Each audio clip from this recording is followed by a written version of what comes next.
성도님들 안녕하십니까? 오늘 함께 살펴볼 말씀은 스가랴 6장입니다. 스가랴 6장은 스가랴의 마지막 8번째 이상입니다. 스가랴는 본 장에서 내 말과 내 병거의 이상을 보고 여호수아가 면류관을 쓰는 장면을 지금까지 보여주셨던 이상들의 총 결론으로 보여주십니다. 하나님께서는 네 종류의 말들이 이끄는 네 병거의 이상을 통해 이스라엘을 구원해 주실 것을 약속하시고 여호수아에게 면류관을 씌워 주심으로써 장차 왕으로 오실 메시아의 길을 예비하십니다. 이 6장의 네 말과 네 병거의 이상은 첫 번째 이상과 유사합니다. 네 마리의 말들이나 말들의 색깔도 비슷하며 세상을 순찰하는 그들의 사명도 같습니다. 그러나 다른 점들도 있습니다. 첫 번째 이상은 하나님의 백성의 고통스러운 상황을 보여주는 반면에 6장의 이상은 하나님의 백성의 최후 승리를 보여줍니다. 첫 번째 이상이 대적들의 평안한 상태를 보여주는 반면 6장의 이상은 대적들이 당할 최후의 심판을 보여줍니다. 6장의 후반부는 9절부터 15절까지로 지금까지 보여주신 8가지 이상의 최종 결론입니다. 성전 재건이나 하나님 나라의 완성을 이루는 것은 인간이나 천사가 아니라 싹 순이라고 이름하는 그리스도임을 밝히고 있는 것입니다. 1절에 내가 또 본즉 내 병거가 두 산 사이에서 나오는데 그 산은 구리산이더라. 스가랴가 본 마지막 이상인데요. 내 병거가 구리로 된 두 산 사이에서 출현합니다. 붉은 말과 검은 말과 흰 말과 어룽진 말들이 그 병거를 끌고 있습니다.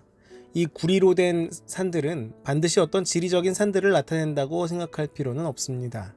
그 병거들은 하나님 앞에서 나온 것으로 언급되기 때문입니다.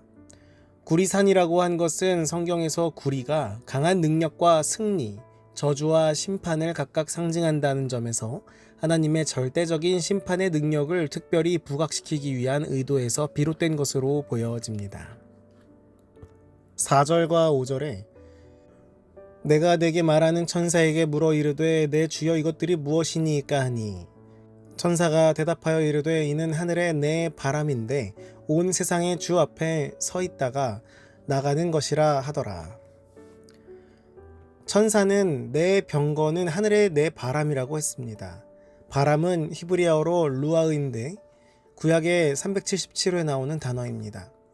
이것은 영어 성경 제임스 왕역에서 영으로 스피릿으로 232회, 바람으로 90회, 그리고 나머지 경우는 여러 가지 단어로 번역되어 있는데요. 이 바람이 주 앞에서 대기하고 있다가 명령을 받고 나가기 때문에 하나님의 명령을 수행하는 영, 즉 이 천사라고 보는 것이 옳지 않나 생각이 되어집니다.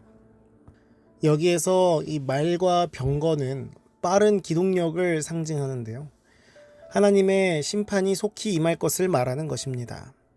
성경에서 붉은색은 핍박과 전쟁과 피 흘림을 상징합니다. 검은색은 슬픔과 죽음을 상징합니다.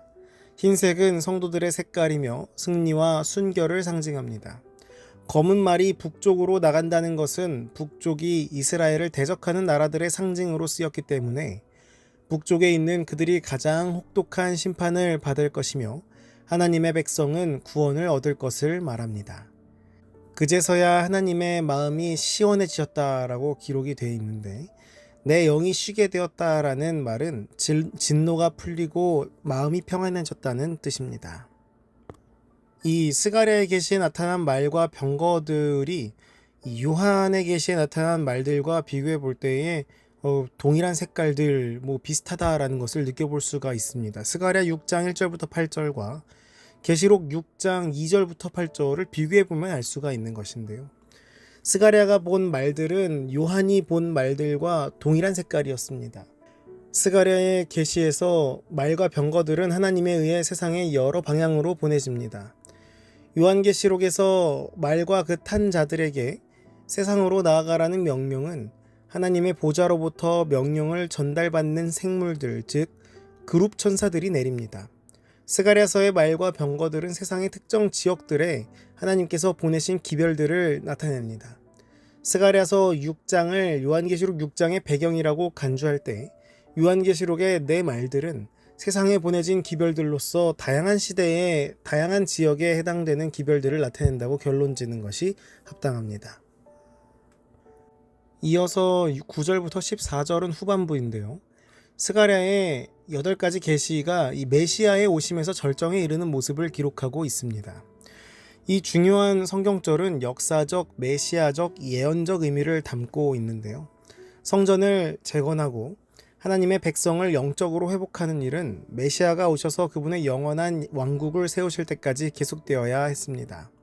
그러나 이 예언의 성취는 이스라엘의 순종에 따라 조건적이었습니다. 그리스도의 초림은 부분적인 성취를 가져다 주었습니다. 그분의 하늘 봉사는 그 예언을 더욱더 성취시킵니다. 그러나 최후의 성취는 주님의 재림 시에 이루어질 것입니다. 대제사장 여호수아가 비록 면류관을 쓰기는 했지만 장차 싹, 순이라고 이름하는 사람이 나타나서 여호와의 전을 건축하리라 라고 했습니다. 이 스가랴 3장의 이상에서 여호수아가 정결한 관을 쓴 일은 있지만 그것은 면류관이 아니었습니다. 그런데 이번에는 왕이 쓰는 면류관을 여호수아에게 씌우라고 하신 것입니다.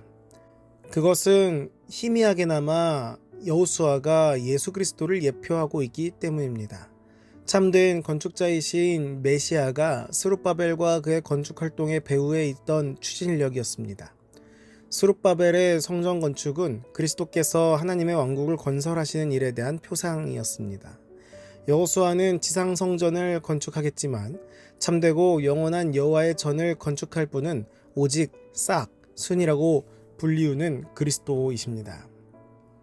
13절에 그가 여호와의 전을 건축하고 영광도 얻고 그 자리에 앉아서 다스릴 것이요 또 제사장이 자기 자리에 있으리니 이 둘 사이에 평화의 의논이 있으리라 하셨다 하고, 메시아이신 예수 그리스도는 대제사장이시며 동시에 만왕의 왕이십니다.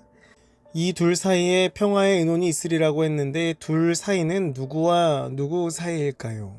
문맥적으로 보았을 때 대제사장과 만왕의 왕 사이에 조화와 평화가 있다는 말로 볼 수 있습니다. 진정한 평화는 이 두 직책을 겸하고 계신 예수 그리스도만이 주실 수 있다라는 말입니다. 또 하나의 해석은 이 둘 사이를 아버지 하나님과 아들 하나님 사이로 해석하는 것입니다. 아들이신 예수 그리스도께서 만왕의 왕과 대제사장으로서의 사람의 죄를 용서하시고 구원하시는 일에 두 분이 창조 때부터 밀접하고도 평화롭게 의논하셨다라는 것입니다. 그런데 15절에 보면은 이 먼데 사람들이 와서 여호와의 전을 건축할 것이다 라고 기록이 되어 있는데요. 이 먼데 사람들은 장차 메시아의 왕국에 합류할 이방인들을 가리킵니다. 문자적인 이스라엘이 철저하게 실패하면서 하나님께서는 지금 그분의 목적을 영적 이스라엘인 그리스도인들과 교회를 통해 성취하고 계십니다. 우리도 이 먼데 사람이었습니다. 지금 우리는 하나님의 참된 성전의 건축에 동참하고 있습니까? 어떤 나라나 어떤 인물이 아니라 예수 그리스도께서만 나의 왕이시고 대제사장 된다는 사실을 우리는 고백하고 있습니까? 우리를 위하여 그리고 나를 위하여 중보하시는 예수 그리스도를 위하여 우리의 삶을 온전히 드리는 우리 모두가 되기를 간절히 바라면서 아침 말씀을 마치겠습니다. 오늘은 청년반 안혜린 청년을 위해 기도하도록 하겠습니다. 하늘에 계신 아버지, 오늘도 말씀으로 하루를 시작하게 하심에 감사합니다. 주님, 오늘은 안혜린 청년을 위해 기도합니다. 하고 있는 학업에 주님 함께 하셔서 지혜를 허락하여 주시옵고 주의 기둥으로 쓰임받을 수 있도록 언제나 주의 말씀에 순종하는 삶을 살아가도록 인도하여 주시옵소서. 오늘 살펴본 말씀처럼 주만을 우리의 대제사장이요 나의 왕으로 삼고 항상 살아가도록 우리를 인도하여 주시옵소서. 주께서 우리를 위하여 중보하심을 기억하고 우리도 그 받은 사랑을 언제나 나누는 주의 제자가 되기를 간절히 원합니다. 함께하여 주시옵소서. 예수님 이름으로 기도합니다. 아멘.